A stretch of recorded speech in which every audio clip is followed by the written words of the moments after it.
નમસ્કાર દર્શક મિત્રો, જનરપન ન્યૂઝમાં આપનું સ્વાગત છે. હું છું આપણો મિત્ર કંચન પરમાર. આવો સાંભળીએ આજના મુખ્ય સમાચાર. વડોદરા જિલ્લામાં મિલકત સંબંધિત ગુનાઓ અટકાવવા અને શોધાયેલા ગુનાઓ શોધી કાઢવા માટે વડોદરા વિભાગના પોલીસ મહાનિરીક્ષક સંદીપસિંહ તથા પોલીસ અધિક્ષક સુશીલ અગ્રવાલ દ્વારા આપવામાં આવેલી ઓપરેશન પરાક્રમની સુરક્ષા હેઠળ ડભોઈ પોલીસે મોટી સફળતા મેળવી છે. તારીખ 24મી ફેબ્રુઆરી 2026ના રોજ રાત્રિના સમયે ડભોઈ પોલીસ સ્ટેશન વિસ્તારના થુવાવી ગામે આવેલ લેક સિટીમાં અજાણ્યા ઈસમોએ અંદાજે ₹3,28,000ની કિંમતના કોપર વાયરો અને પ્લમ્બિંગના સામાનની ચોરી કરી હતી. આ ગુનાની તપાસ માટે ડભોઈ પીઆઈ જે.એમ. ચાવડાના માર્ગદર્શન હેઠળ ટીમો બનાવવામાં આવી હતી.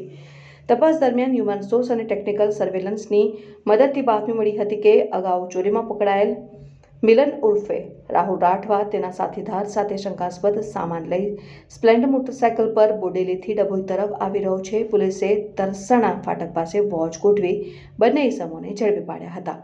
ઝડપાયેલા આરોપીઓની વિગત: મિલનભાઈ ઉર્ફે રાહુલ કંચનભાઈ રાઠવા, રહેઠાણ હાલોલ; હેમંતભાઈ ઉર્ફે બટકો વચમનભાઈ પવાર.